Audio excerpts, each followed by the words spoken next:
mission, should you choose to accept it. It's a quest! It's a quest for fun! Well, The Rock says, why don't we just cut right to the chase? Okay, now he wants to get together. Well, he wants to talk. I want you to do me a favor. I want you to tell all your friends about me. It's showtime, folks! What are you?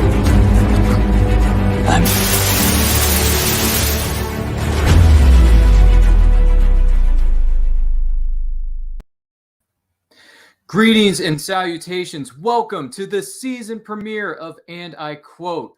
This is the weekly show where we introduce you to a special guest. We have a friendly conversation, find out more about them, and find out what plans they have for the future. I am your host, Ryan of Culture, and what better way to kick off this brand new season of And I Quote with someone who is a triple threat, maybe a jack of all trades. We'll find out more as we go along. Please welcome a writer, a cosplayer, and co-host of the hit weekly web series known as Comic Book Spectrum. Please welcome Clyde Hall. Clyde, welcome to the program. How are you? Hi, I'm well. Thank you for having me. Thank you very much for being with us. We do appreciate it. So to start things off here, Clyde, what would you say were some of your favorite books or writers growing up? Well, I really enjoyed what kind of got me looking into short story work. Edgar Allan Poe, classic. O. Henry, Guy de Maupassant. Those were some that really stuck out early on. And then when I started reading my own things, I read all of the James Blish adaptations of Star Trek before I ever saw any episodes. So that kind of gave me a science fiction footing. And but then I discovered the Lee Falk Phantom novelizations of his strips. And that kind of locked me into the whole pulp and, to some degree, comic book literary look. Those are the books besides comic books that caught my interest early on. All right. Good stuff. So when did you decide to become a writer? I have always written. I remember when I was about 4, I couldn't write, but I still wrote a story that I understood, and I took it to our neighbor lady, and she gave me a quarter for it, so I was like, paid writer, 4 years old. So, and then in school, when we had extra credit reports, I always liked reading and all of the, I like those things. I liked reading and writing spelling better than science. Science was okay, but I didn't really feel really connected to it. Did not care for math at all. But I got to where, for doing extra credit, if I could write some original stories, that was an easy way to get extra credit. So it started with that, and it just went from there to worse. So. All right. Good stuff. What would you say are some of the biggest rewards of being a writer? Biggest rewards, having somebody that you don't know come across some of your work and say, hey, I really enjoyed this story. It meant something to them, whether it was just entertainment or if it spoke a little deeper. I got to talk to a group of high school students this year and read them a little short fiction, semi-fiction, partly based in reality, about my childhood. And I didn't really think they would be interested. I'm 59, so I don't have a lot in common with high school students. But it was about this region and what things were like when I was young. And it got quite a response. I was impressed. It talked about some difficult things that they said they had not heard a person my age talk about before. So that was very rewarding. So those when you get the feedback, to me, is what it's all about. When you have made somebody's life better, or you give them a new idea to consider, or a different viewpoint about generational issues or history of an area, that's what I like. Very good. And now on the other side of the fence, what would you say are some of the biggest challenges of being a writer? Well, I think our mutual friend Brian K. Morris is going to be talking about imposter syndrome. As Carl Witzman, another friend of ours, mutual friend, says, you have to do something before you can have it, before you can have imposter syndrome. So it's a very positive way to look at it. So I've tried to subscribe to that, but there are times when I'm like, I think it was first published at 58 years old. So am I really a writer? I mean, it was really, really a writer. And then I'm like, well, I've been paid for my writing. I've been paid for doing comic book reviews. In every essence, and I have written for a living that wasn't what you would call fine arts writing, but I have done reports and technical report writing that, for a salary. So, and I've worked I have worked for the newspapers and radio media. So, everything from copywriting to doing hard news. So, yeah, I am. So, but that's one of those things that occasionally haunt you of, you're not Stephen King, so does that really count?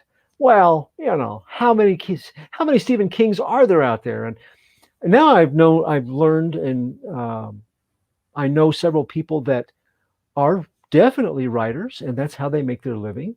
And it's not an easy trade. It is underestimated a lot. Its difficulty is underestimated by everybody that does it. I think at some point, it's like, I never realized how much work this was going to be. But overall, when people say, what do you do? Well, I'm a writer. Oh, no, I mean, what do you really do? What do you really do for a living? What do you do? So there's that kind of it's not a stigma, but there's a certain expectation from the public and from yourself that you kind of got to go through. I think that's one of the harder parts of being a writer. Some good thoughts. Thank you so much for sharing that with us. How did you end up becoming a contributing writer for Stormgate Press? How did that start? Okay, our mutual friend again, Brian K. Morris, he put out a call for anthologies of short stories, and I submitted one, and he approved it. And I said, do you know anybody else? Because I know he networks the Rising Tide Broadcast Network and Rising Tide Publications. Brian is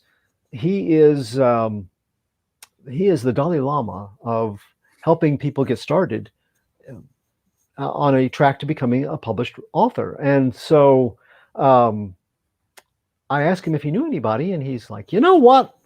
Charles F. Millhouse.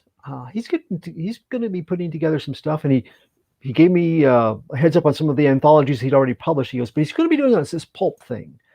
And so I checked with him. He took a chance, gave me a shot, and I created an original character called B-Man for the pulp realities that have come out. We have 2 editions that are out, and the 3rd one is getting ready to go to press very shortly. Ooh, excellent. Can't wait to read that. I will admit here on camera, I have read Pulp Reality 1 as well as just finished reading Pulp Reality 2 not too long ago. Congratulations to all the writers, artists, and contributors to both volumes. Look forward to part 3 because trilogies tend to come in 3s. So I'm very much looking forward to seeing what happens in Pulp Reality number 3. So Stay tuned. Once more information is available, we will be sure to share that all across our forms of social media. Now, speaking of Stormgate Press, this kind of leads me into another question here. How did you become a part of the team known as Comic Book Spectrum? Tell us about it and how did it all come together? I know we didn't plan this, just to sort of happen. This just happened. Yeah, happy accidents, man. About 4 years ago, one of the things that drew me back into the writing, I retired. I had a 30-year career, and I retired. And a friend of mine that used to live here, we played Dungeons and Dragons together when he was a teenager and I was a young parent. And he now lives in Chicago. And he has networked with some comics pros there from the conventions that he went to. And he knew a couple editors who were trying to put together a review program or a review site, get people to review, called Doom Rocket. And he said, would you be interested in, because I had never done any critiques of comic books. I just loved them. I liked them. I wrote about them, but I never had done any.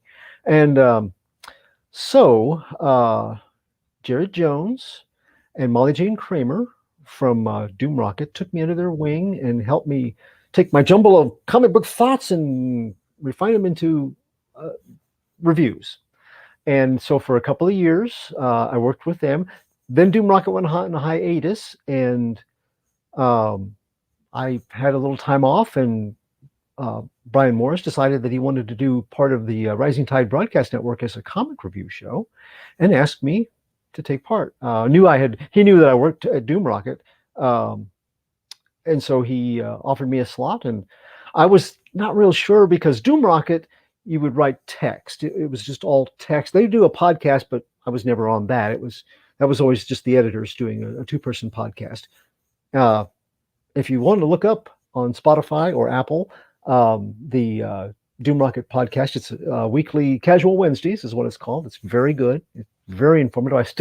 I still listen religiously every week to see what Molly Jane and Jared have going on. But so it was going to be different. You know, it was like, it's going to be on camera. I'm like, podcast? No, we're going to have to see you and everything. I'm like, oh. But they have, you know, my teammates on there. You got Brian Rodman, you got Eric Hawkins, you got Brian K. Moore. They are so easy to work with. They just kind of, again, took me under the wing and helped me where I can relate. I'm still probably the quiet one. They have bigger personalities than I do, but oh boy. I mean, Brian K. Morris has been a guest on And I Quote previously. If you haven't seen that, feel free to check out our YouTube channel and watch that interview, because that interview was scheduled to be 45 minutes to an hour. Yes, we went much longer than that, because Brian K. Morris, as you may or may not know, likes to tell stories. I heard that about him, you know? Yeah. He's got this personality about him that says, I have a story for you. Would you like to hear it? And unfortunately, every time I want to say no, I end up saying yes, because he's a wealth of knowledge. Is it fair to say? Yeah. Oh, absolutely. Yes. Yes. He has been a big part of and you know, we met him at local conventions, not the big ones, small ones. Mm-hmm. And that was another part that got me wanting to write. I went back and started a novel after listening to him talk about writing, just because he inspired me that much.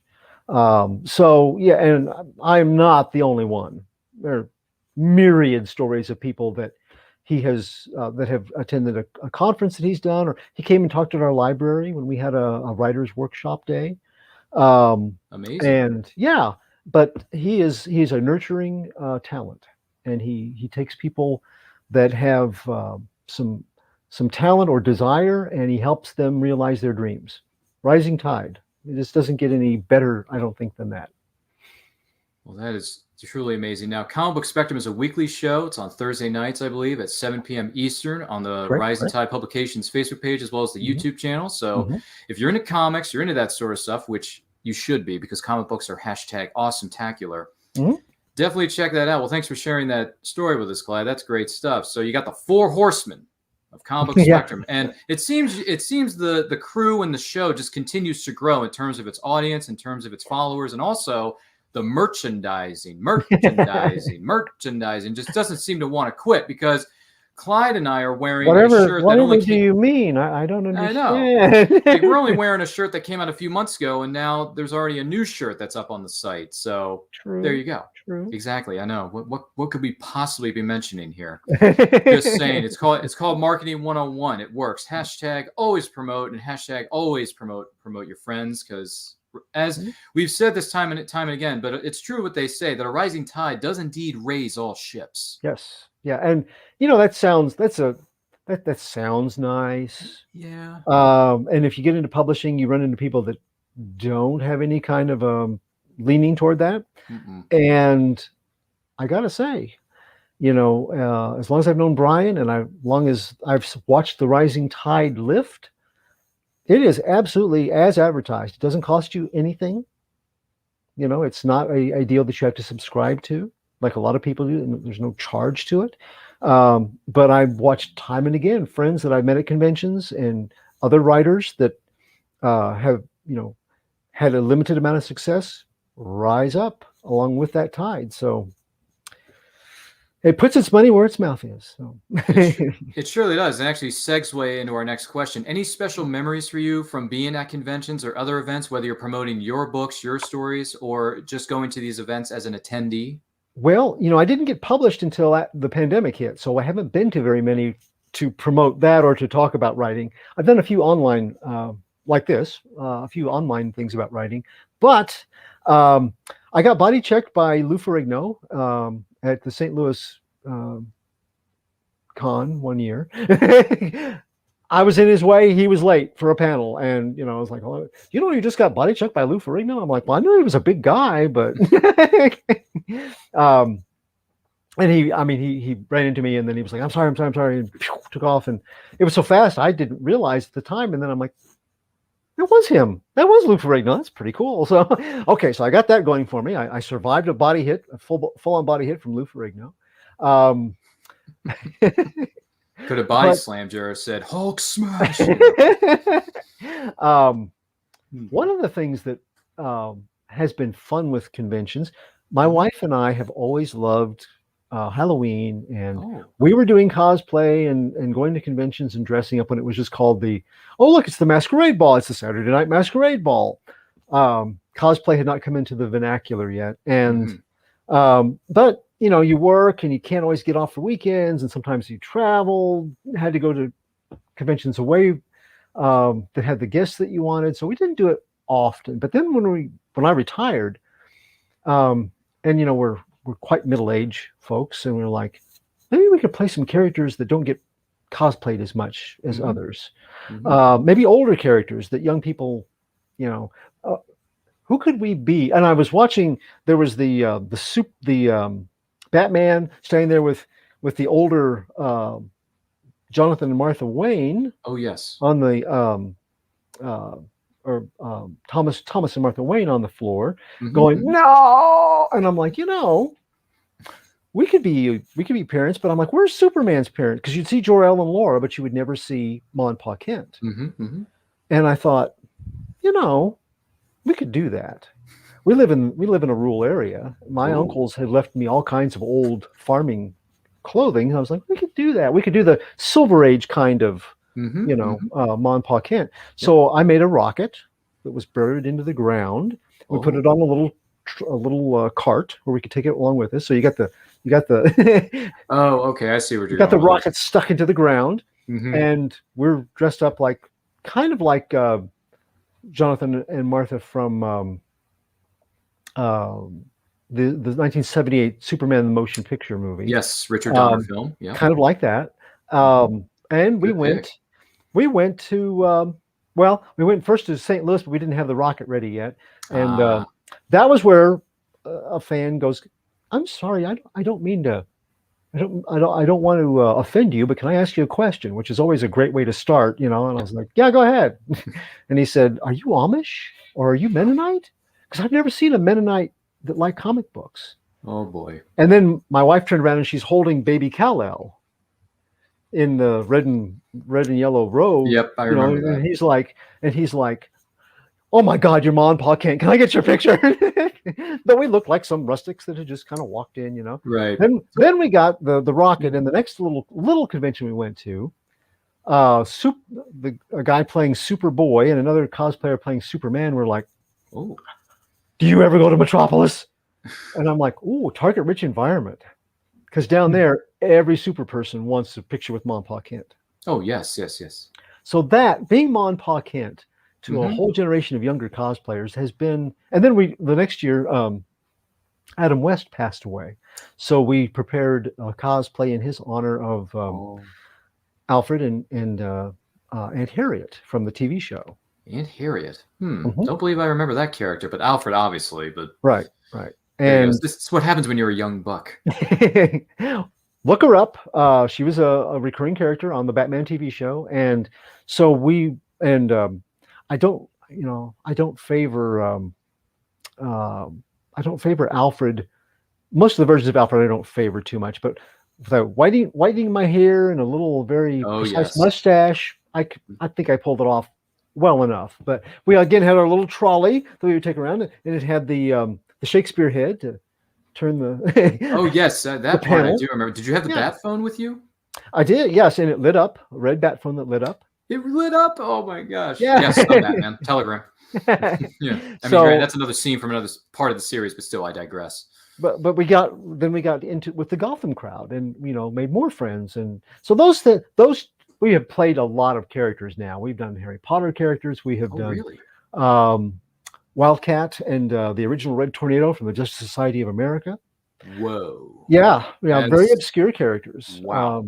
That is some good stuff, though, because we are seeing some of those characters start to appear on CW's Stargirl. Yes, we are. Yes. In fact, congratulations to the cast and crew. Season 2 just started on the CW, so congrats to them. Yes. Look forward to binge watching that once all the episodes drop, because unlike some people, I prefer to just binge watch it all at once rather than watching it week by week by week by week by week. Disney Plus, we're looking at you.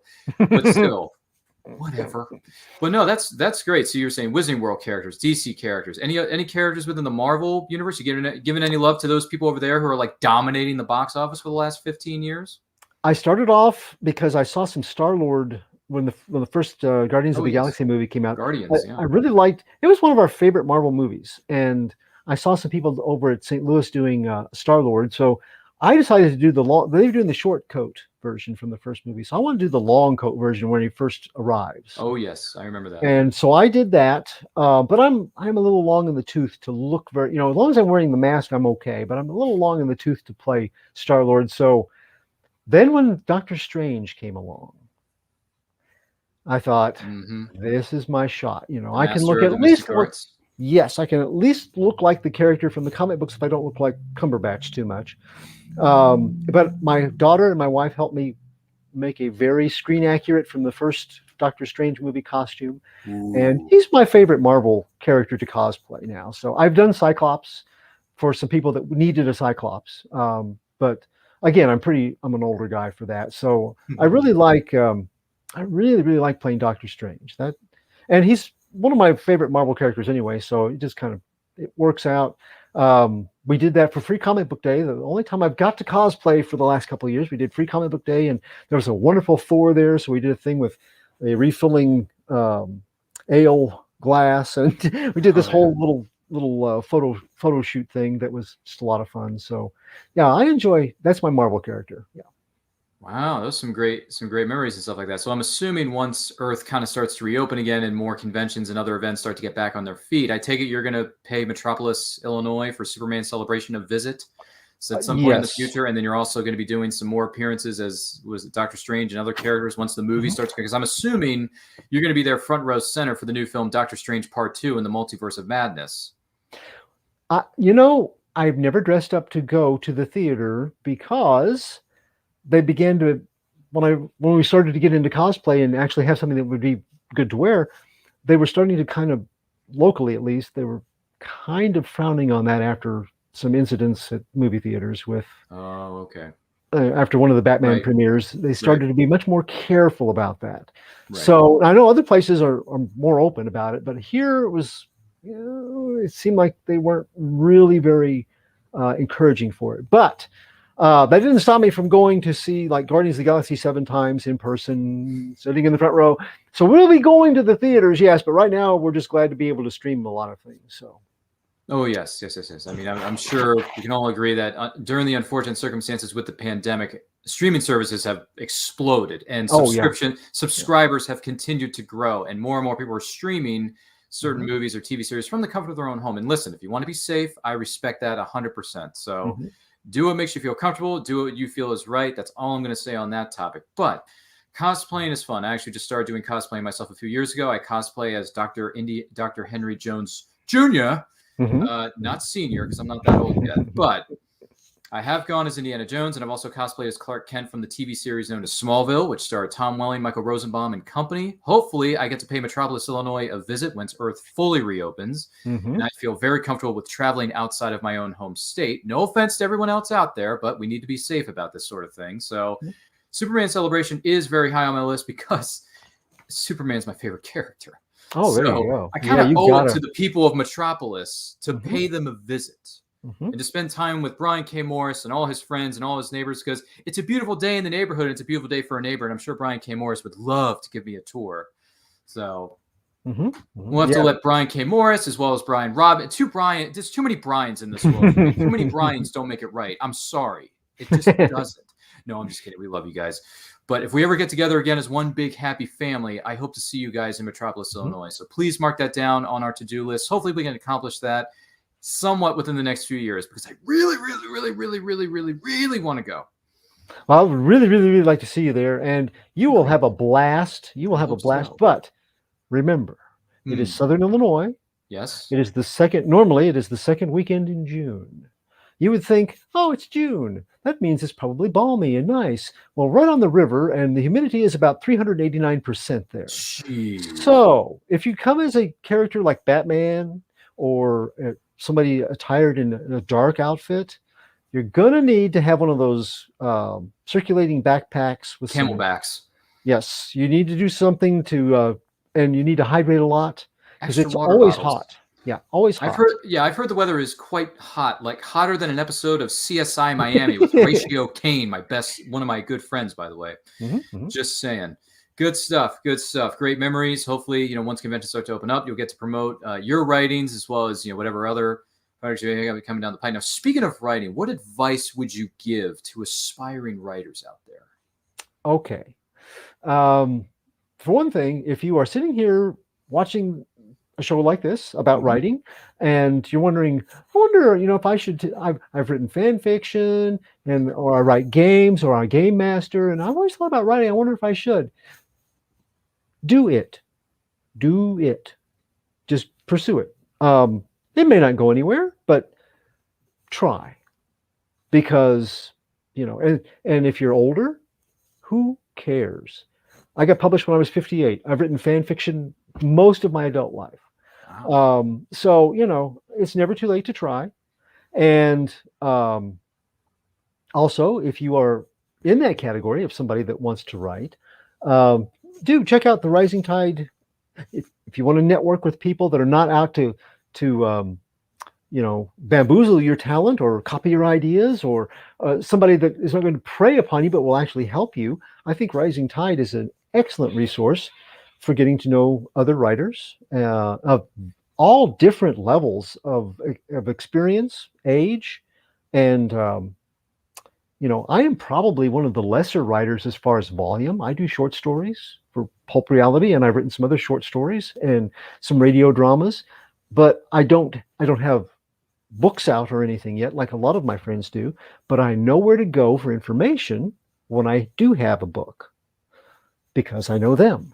So, I would strongly suggest watch as many shows on YouTube for free as you can about writing. Pick what you like, what you don't. Get a copy of On Writing by Stephen King. I think it's one of the best books about writing for writers. It does not pull punches, but it is funny and engaging and very insightful. But those would be my short list of suggestions for anybody that thinks maybe they might sort of like to be a writer. Well put. We're talking with Clyde Hall, writer, cosplayer, and co-host of Comic Book Spectrum. Make sure you are sharing this video with 200 of your closest friends, family, and coworkers, because they're gonna like the way they look after watching, and I quote, I guarantee it. So make sure you share. So I'm just curious here, Clyde, you've mentioned a few events you've been to, a few characters that you have cosplayed in the past, and things you've been doing as of late. I'm just curious, if you had to name just one, well, let's put it this way: one actor or actress you hope to meet somewhere down the line, and then one writer or artist you hope to meet down the line. What do you think? Okay. Man, that's a tough one, because I met Lou Ferrigno, so it was very quick. He was like, I'm trying to get to a panel. Hulk smash, get out of my way. Yeah. That's terrible. And I met Elvira. I haven't done a lot of celebrity meet. I got to watch a panel discussion with Adam West and Burt Ward. That was very good. And I didn't meet them. I just got to hear them fielding questions. Sure. And Elvira, that was cool, because I had a game supplement that was like one of my favorite games to run. That had her picture. It was based on. It had her as a spokesperson for it, so she signed it for me. But of the people that I have not met, we talked about him earlier. Brendan Ralph would be somebody I would be interested in just getting to say I met him. I really like Brandon. I really, it just seems like both in his portrayals of characters and his interviews and things, just seems like a really good guy. So that would be one of the top of my comic book centric people to meet. And the other for a comic book artist or writer, I have met mine, actually, because as a kid, I could, pretty early on, I could figure out Kurt Schaffenberger's work. I could figure out Marie Severin's work or John Severin's work. I started keeping track of artists, more than writers, artists at that time. And man, if you put a Neil Adams cover on a book, you would part me with my lunch money faster than anything, and then I didn't matter. I would get it, look inside, and then be disappointed that he wasn't doing interior art. I didn't care. If he was doing the cover, it would be something that I would get. And I got to meet him over at St. Louis, and his rendition of Wildcat in Brave and the Bold back in the 60s is what made me really one of the things made me a Wildcat fan. So I was looking over his prints, hoping that he might have one. He didn't have one for sale. And he said, "Who are you looking for?" And I told him, and we chatted. There was nobody around his table, so we just got to just chat for a while. And he said, "Well, what character are you looking for?" I'm like, "Wildcat." And he goes, "Oh, I do Wildcat better than anybody." I'm like, "I know. That's why I was looking, but I don't see him here." He goes, "No, I don't think I have one." So my wife and daughter, though, they kept track of this, so they hired him to do a Wildcat. And it is up here. It's a little off screen, but I will tilt it up, and you can see that is my there it is, original Neil Adams artwork of Wildcat. So very nice. Congratulations. Yeah, thank you. But that was the high point, I think, of a creative person. Also, I know the work that he did on behalf of getting Bill Finger recognized for his contribution to Batman. Sure, yeah. And his representation of Jack Kirby as a major talent that was underappreciated. Those sorts of things that he did that he didn't have to do, but he used the power that he got as an illustrator, an award-winning illustrator in comics, to promote people that maybe had been overlooked or were underappreciated.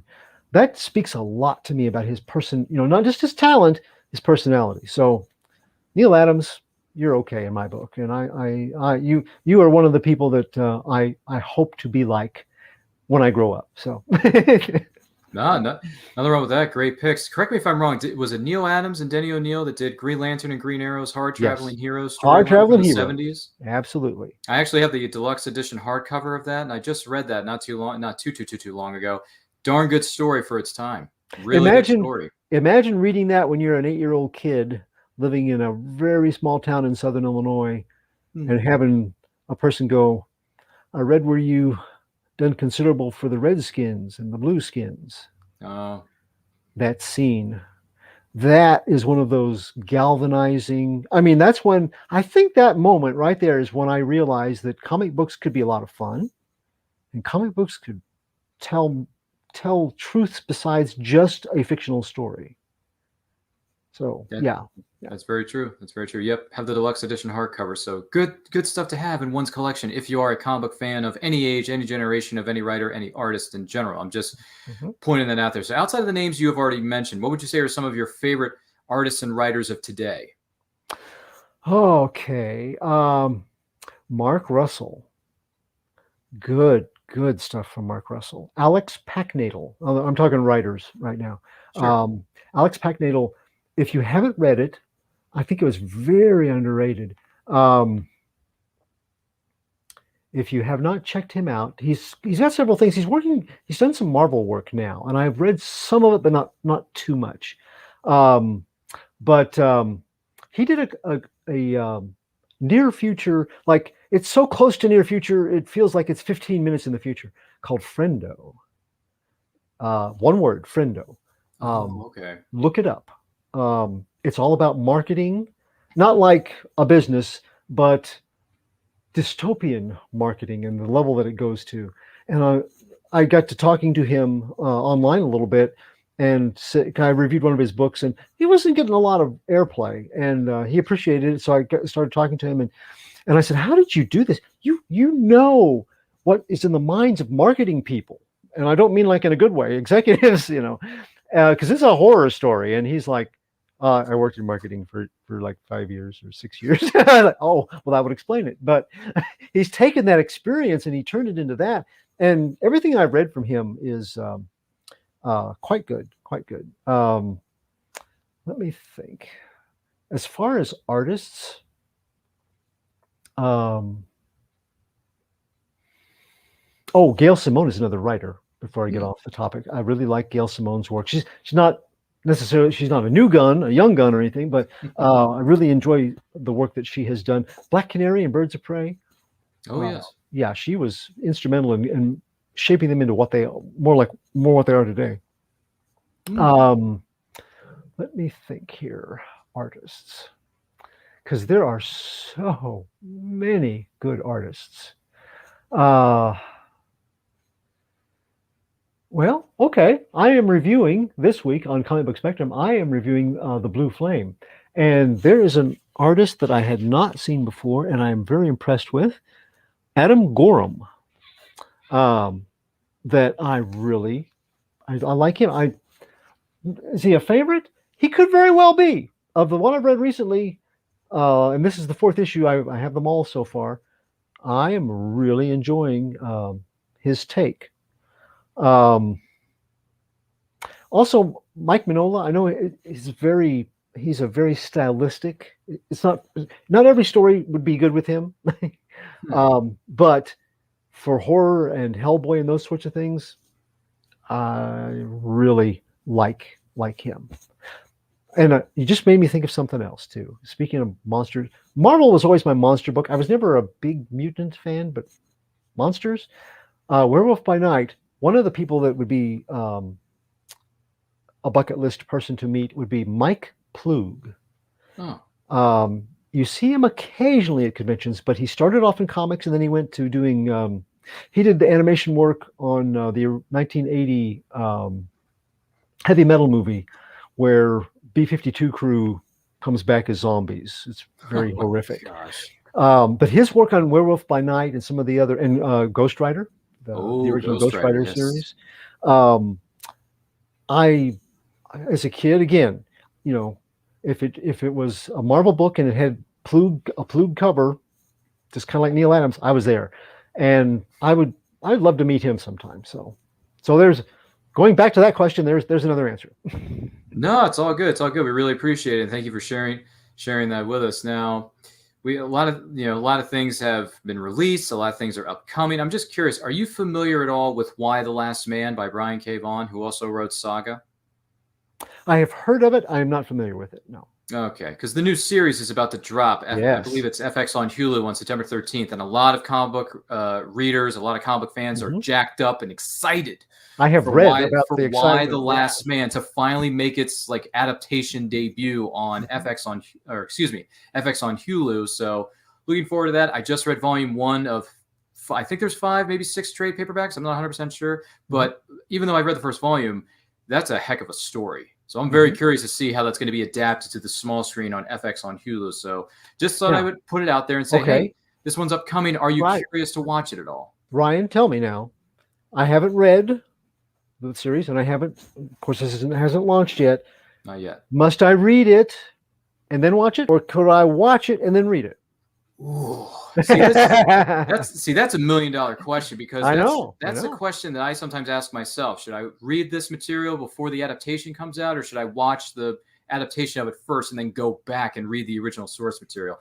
I think it depends on the person. It depends on how you feel about it. I mean, for me to read volume 1 going into the series, knowing some of the stuff that is going to happen, it's going to be bonkers crazy when it does happen on screen. I'm thinking to myself, are they really going to take it that far? Because this is no joke. Just to give you a quick synopsis of the story without going into major or minor spoilers, I'm going to give this the best synopsis that I can. Think of it as a elevator pitch. Okay. So the story of Why the Last Man is about, it's a dystopian setting. So basically all the men on Earth suddenly just die.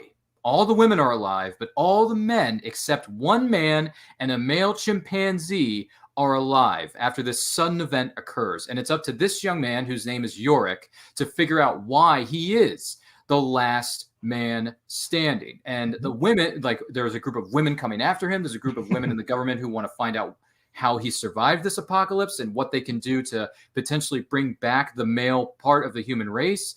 So, and it's insane. It's a sci-fi dystopian future adventure horror thriller, but it's got a mixture of everything. So I would say check it out when it comes out on FX on Hulu. But if you do want to read the source material, I do recommend reading it maybe ahead of time. But then again, if you don't want to, that's up to you. I'm just going to leave that up to you. It's a case-by-case basis. Okay. Well, I lean toward reading it first, so I will That's fine. probably do that. I mean, because of what you said, I would probably enjoy a lot of reading it. things happened in volume 1, and I'm thinking season 1 is just going to be volume 1. I don't know if they're going to be able to get through all of it in one sitting. I don't know. It's not like I have an inside track on what the producers are exactly going to be doing with this adaptation, but I'm very much looking forward to seeing the results. So we'll find out more as we go on, but I just thought I would ask you that question if you were familiar with it, because it is coming up. It's very soon. The fall season is going to kick into some high gears.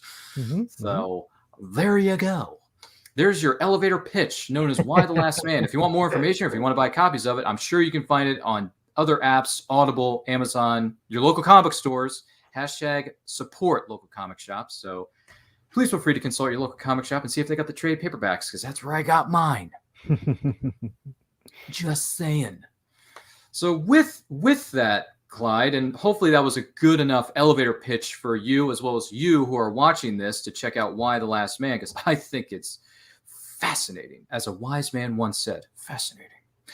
So the next series of questions are powered by pod decks. Pod decks are a set of cards for broadcasters or podcasters looking to gamify their podcast. Simply go to poddecks.com, buy yourself a set of cards, type in the promo code NERDCULTURE to get 10% off your order. So to kick things off with this segment, powered by pod decks here for you, Clyde, if there was a sandwich that was named after you, what would be on this sandwich?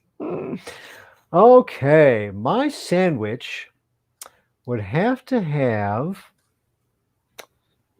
kielbasa sausage, cheddar cheese melted on top. There you go. Think here. Maybe just a dash of dark mustard and a few leaves of lettuce. Yeah, that'd be good. Would you recommend this to your fellow horsemen on Comic Book Spectrum to try out? Sure. Okay. Oh yeah, we got subs. It'll be okay. We have substitute members of the cast. If one of them falls ill, they'll be okay. There you go. There's always a plan B. Exactly. So we'll just go with that. Excuse me. That's what I'm trying to say. Gee whiz. Why am I my words today? What would you say? What was your first screen name when you dived into the internet? Oh my. I think, and I still have the email account. Captain Action at hotmail.com was one of them. Was I think about the first one. Maybe and I had a Wildcat one. Like Wildcat 1942 at hotmail.com. So, yep. 1942. That was a long, long time ago in a galaxy far, far away. Gee whiz. I don't know the history of every single comic book character that's ever been written, because there's a lot of them. 1942. Wow. That's like right after or right in the same vicinity as Wonder Woman. Yeah. Gee whiz. Yeah. Well, Wildcat, they shared, I think, first around the same era. He was a backup feature in a book that became hers. I'm pretty sure. I have to look to be certain, but Sensation Comics. Oh yes, yeah, it started with her too. So yeah, they have been part of the same feature title originally. So yeah, interesting. You know your history very good. So going on, I know my treasure. Anyway. Yes, you do. Quite well, I might add, good sir. So on the flip side of things, what's your recurring nightmare? Well, I don't remember a lot of my dreams. As a child and a younger person, I dreamt very, very vividly. I don't remember too many of them now, but during the pandemic, I did have some panic dreams of being in with a group of people, very tightly packed, without any kind of face guard or anything, trying to find my mask. And I'm sure other people have had that too. That's a fairly recent thing.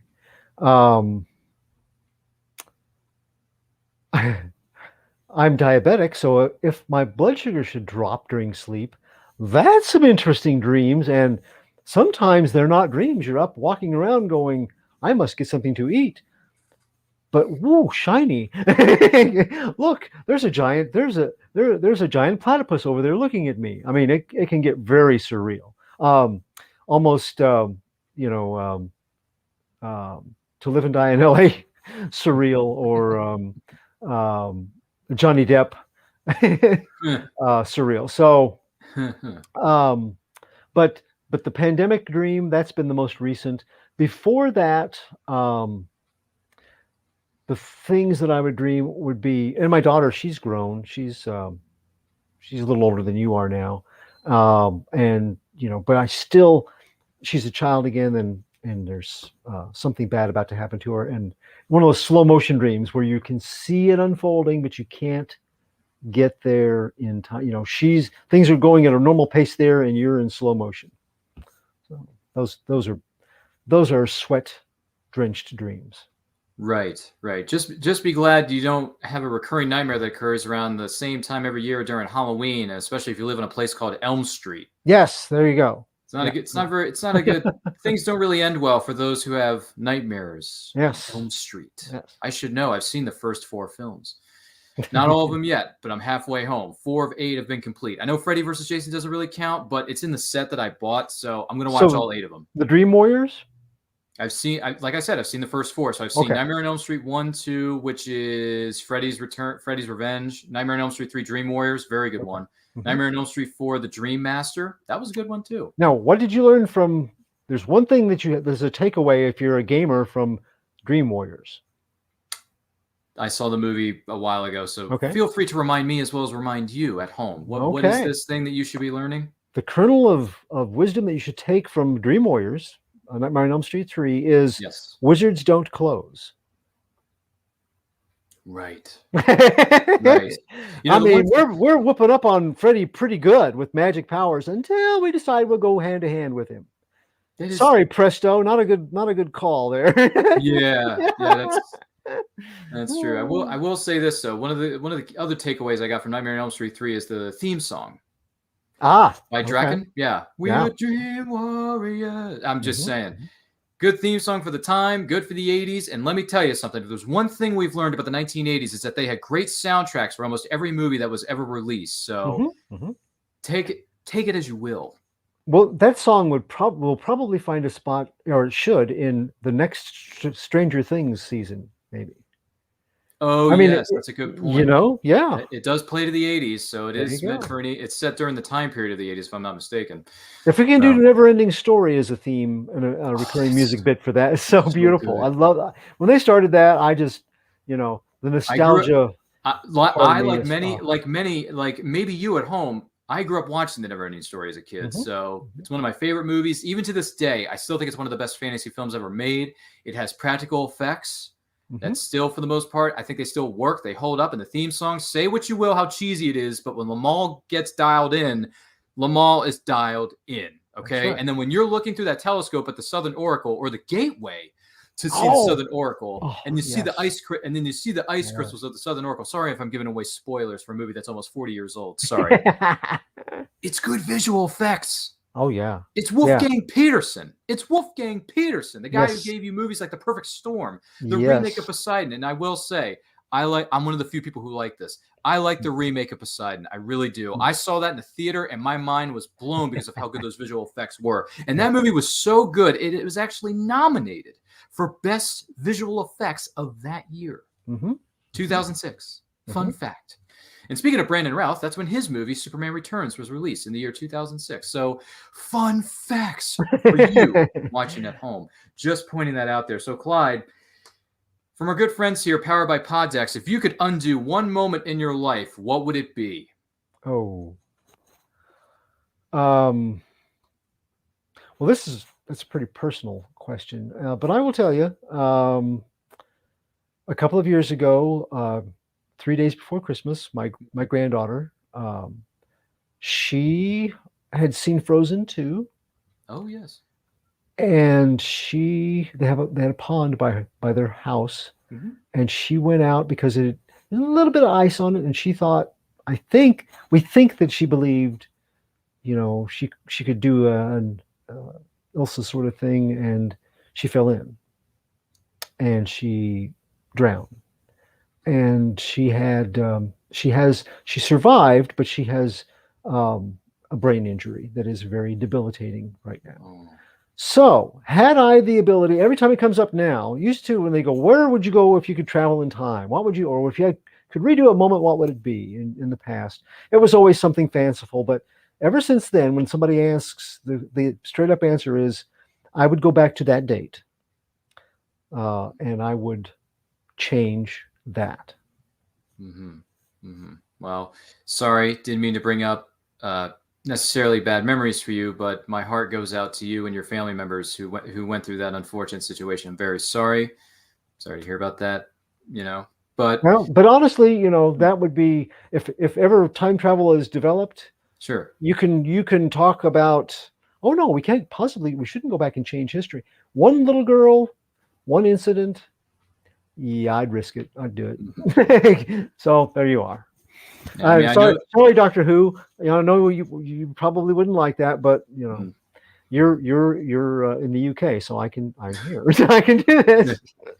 Yeah. No. It's completely fine.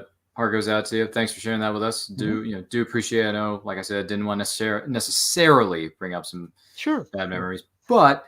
So to change things up here, once again, those questions are brought to you by Poddex, and every episode of Anti-Quote is powered by Poddex. Go to poddex.com if you want to gamify your podcast. Simply shuffle up the cards and let the content roll. Type in the promo code NerdCulture to get 10% off your order. So definitely check that out when you do have an opportunity. So Clyde, you've mentioned a couple of them in the past, but I'm just curious, are there any other fictional characters that you would say are some of your favorites? Oh, yeah. Captain Action was an action figure. It was one of the first merchandised, or maybe the first merchandised action figure or toy that was put into a comic book. And I have collected Captain Actions. The first Spider-Man action figure was a Captain Action. Basically, you had a basic figure, and you could put these, you could buy the costume sets and put masks on. He could be 9-in-1 action heroes. He could be Steve Canyon. He could be Spider-Man. He could be Superman, Batman, the Lone Ranger, Tonto, Sergeant Fury, Captain America. And as a young comic book fan and a guy that played with G.I. Joes all the time, you have a 12-inch figure that can be all your superheroes. Oh, yeah. Well, then Jim Shooter was tasked with making a comic book version of just the figure, not all of the other things, not the Superman part, just the action figure in his distinctive uniform. And he ended up being one of my favorite characters. He's kind of like Captain Marvel on steroids, or the original Captain Marvel on steroids, because he can become, with these magic coins, he can take the powers of any god or goddess from pantheons of the past. So you get some really wonky powers that way. But I thought the creativity of that was, even as a kid, I thought it was good. And he had a kind of a cool outfit. So the tie with the toy and everything made him a favorite character. Although DC just announced that they're going to put out the 5 issues of his comic book in a trade paperback. They haven't done that in a long time because Ideal still owned the toy license for him, so they didn't want to get in trouble. but now apparently, and Ideal's been out of business for a long time, so apparently they got the go ahead to do it. So they're going to be releasing it. It's very 60s. It's very Gil Kane did the Wallace Wood though artwork on the first 2 issues, and then you had Gil Kane writing and doing the last 3 issues, and it's worth a look, I think, just for the art. Yes, it's a 60s title, and yes, it'll have some things that'll make you snicker about it, but it's also, again, very creative, especially the first part where you can take all these different powers from different deities. It sent me to the library looking up mythological characters. I wanted to learn more because I wanted to know what other powers Captain Action could have. Then you got Wildcat. He is one of my favorite DC characters. And originally Buona Beast, but then they changed him to Freedom Beast, and I like that much better. But it's a person that he has super strength, but he also has a helmet where he can control.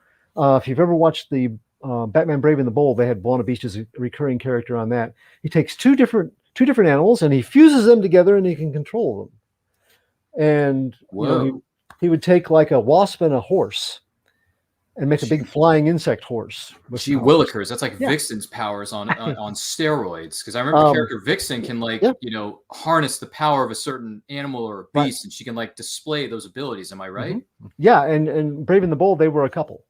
Oh, see, I bring up Vixen, and the love connection starts to form. There you go.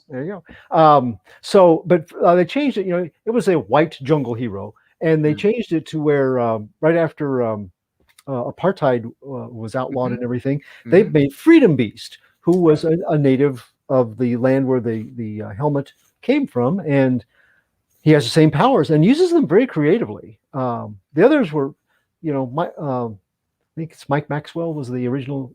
He would do some cool things, but I always thought you could do this on like a cellular level. Animal life, you could do you could make terrible viruses, or you could cure them, perhaps. So the potential was there to do a lot more than they ever did with the character. He was just, even on Brave and the Bold, Batman, when they're like, "Why are you not wanting to bring Buona Beast in to help us?" And he's like, "I can't help it. His powers freak me out." If you have a power that freaks out Batman, you're doing something, kind of cool. So that was another character that I was very fond of. Ghost Rider and Werewolf by Night. I like the title of that, Werewolf by Night. I think I may or may not have heard that name come across my desk once or so in the past, but whatever it is, the title alone has got me. You had my curiosity. But now check it out. Go back and find the. I probably should go back and find the original Marvel run, and then he was part of the Midnight Suns later in the '90s. And Midnight Suns, okay. Yeah. So, and he's going to be part of at least one version of Werewolf by Night will be part of the Moon Knight TV series. Ooh, yeah, that's one of the names that's been floating around the desk of Marvel Studios for years and years and years. People, a lot of comic fans, I can see this online once in a blue moon.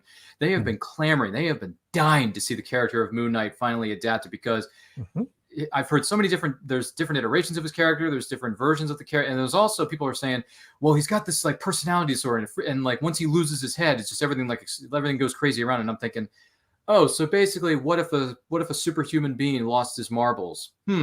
I'm curious to see how that would go, especially when you got this Moon, you got the hood and you got the slick outfit. I'm thinking, reminds me of certain characters. But then again, everyone who's paid homage or has been, semi-adapted from another character, everyone's copied off of, maybe not copied, but they've, used certain elements of other characters. Analogs, thank you.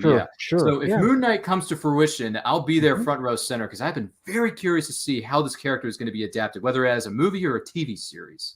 He's one of those characters that they introduced because he used silver, so he was a bad guy he was a hero because werewolves are normally not good. So he was an opponent to Werewolf by Night, but then they kind of spun him off and they tried to make him into a Batman, creature of the night, Batman Light. And then they did some series where they, like you said, the multiple personalities and the multiple IDs. And they started a new series I just started getting from Marvel with him that first couple of issues have been really good. So I'm intrigued.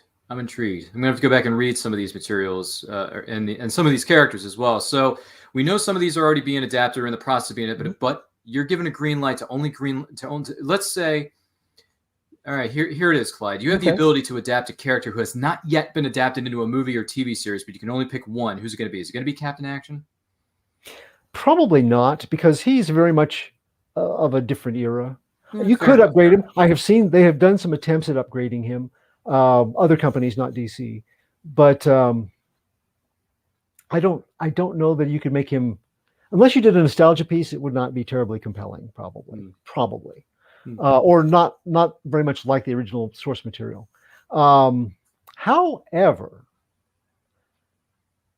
when they were doing the Wonder Comics imprint with Brian Michael Bendis over at DC, they did a take on Dial H for Hero. Have you ever heard of the H dial? Dial H for maybe once it came across my attention, but I can't remember it exactly. Originally a mystic dial, and you dial HERO, and you become a random superhero. Oh well, that's not an existing one, a completely new and different random superhero. Well, I respect the originality, so I would sign up for it. So yeah, that sounds good. So Brian Michael Bendis did the Wonder Comics imprint for younger readers, and they did a very nice upgrade of those, and eventually there was a girl and a young man that could use the dial. So they have a male and female character, and between that, and if I could guest star the Wonder Twins in it from the same Wonder Comics imprint, I believe that was Mark Russell again writing, earning his paycheck doubly well, because that was a smart take on characters that have been belittled. His Wonder Twins run was excellent. So kind of a fusion, Dial H for Hero comic with them as a guest star or backup or supporting characters. That would be my pick. You make me a happy man. No, it's okay. It's okay. It's a valid choice, valid pick. Who knows? Maybe that'll come to fruition in the next few years. I'm just curious. A quick sidebar. What did you think of the Wonder Twins' appearance on Smallville a couple years back? Man, I can't believe that show's been over for decades. Never mind, it was a long time ago, but you know what I mean. Yeah. So, what did you think of the Wonder Twins' appearance on Smallville when they're like, powers activate? I did like the cast. Yeah. I like the cast because Allison Scagliotti was on Warehouse 13, and she was a very clever character and a clever actress in her own right. And I believe it was David Gallagher, I want to say, from Seventh Heaven, who played the brother. I think you're right. And then they had the monkey was a cell phone. It wasn't an actual monkey. It was a cell phone because the DC executives thought, well, if we put a monkey in the Smallville show, then we've really jumped the shark. Maybe. I don't know. But what did you think of their appearance? I thought in the seasons where they were doing that, they did the Justice Society. They did JSA. That was a great two-parter with Icicle. Yes. Yeah. And Dr. Fate was there too. Dr. Fate, really good looking Dr. Fate. And then a really good looking suit. The Stargirl from that, Stargirl showed up. There was an iteration of her on that before she was readapted into her own series with a different actress, different era, but still, it was still Stargirl, which was cool to see because I knew nothing about these characters until they showed up on Smallville. So it's a good introduction to those of us who are new DC fans. Absolutely. Legion of Superheroes got a nod. And then you got the Wonder Twins. I think all of those, I was excited to see them. I don't know any of them that they dropped the ball completely. I was happy with, I know that they had limitations. Like you said, there's not going to be, a monkey. A gleep. Yeah, they're not going to do that. Okay. But I knew that they had limitations, but I really appreciated the work that they did to make a TV version that would work within the frame of the show. And, introduce, like I said, here you are going, I love these characters that I didn't know about until then. Boom. So, yeah, I give them a lot of props. I had no problems with, I can't think offhand of any of their adaptations on Smallville that I just went, no, bad, don't do that. No. I preferred that over the earlier seasons that were kind of just soap operatic. Monster of the Week. Yeah, or Kryptonite. With the whole Clark and Lana storyline. Right, and Kryptonite Radiation Power of the Week. That's okay, but I really enjoyed seeing the other support characters. Since you couldn't uniform Clark up, No flights. Let's see everybody else. Yeah, let's see everybody else that has superpowers. Why can't you fly? Well, I can't fly. Why is that? Because I'm afraid. Dude, you know what? I'll be honest with you. Just quick thing here before we move on. He flew a number of times on that show, even though the producer specifically said there are going to be no flights and no tights. Hello. He flies up into the tornado at the end of season 1. He flies in the beginning of season 4 when he's possessed by his alter ego Kal-El from Krypton, even though they're the same person. It's like, come on, guys. He didn't fly into the tornado. He jumped up, and it was the tornado. He didn't fly, but he jumped. It was the tornado suckage. No, there's some suckage going on, and it has nothing to do with Clark or the tornado. You guys. I'm just saying. You know what I mean? Like, there were instances where that character actually did fly. They just didn't flat out admit it on screen by saying, "Oh yeah, my name's Clark Kent. I know how to fly." No, you don't, because this show is about you staying as Clark Kent, not you being Superman, because that's what the show was meant to be, an origin story. Right. And you're absolutely right. And, I got to give props to the writing staff. Yeah. Because after kneecapping themselves with that, they still produced a show that lasted much longer than I thought it would, and was much better, often way above its pay grade as far as what I expected out of it. When they announced that at the beginning of, here's our limitations, and we are going to bend them as much as we can and break them when you're not looking. But we were there. Yeah. We saw.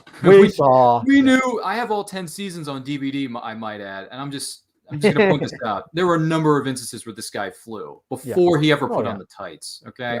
Yeah. But hey, listen, we're all friends. We're all fans here. We digress. We can have these friendly neighborhood discussions.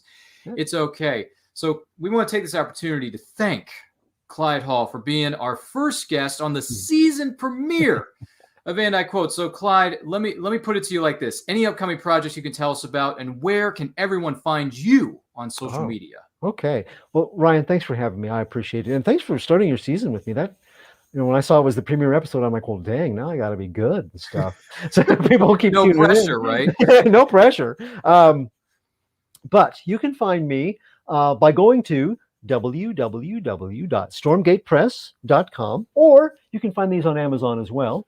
And you can find Pulp Reality series if you want to read some of my work. It's an anthology of pulp characters, modern pulp, and I have a character called B-Man that I created for Stormgate Press. So real one for the B-Man is in Pulp Reality, award-winning Pulp Reality #1, and Pulp Reality #2, also available, has the second B-Man story, a little bit thicker, a few more stories. So you can find those on Amazon or at Stormgate Press. You can also find me on Comic Book Spectrum every Thursday night at 7 o'clock Eastern Time. We are on Facebook, and we are also we're over on YouTube. Tune in either way. We'd love to have you check us out. We do basically, it's a rundown of comic books that are available currently at stores. We usually try to make them within the last month. Often it's just that week. We get the comic book on Wednesday and we're reviewing it on Thursday because we can't wait. So if you want to have some reviews of all sorts of comics, from Kickstarter projects to Marvel and DC, or Ahoy, or Image, Vault, Aftershock, check us out. We'll give you some options.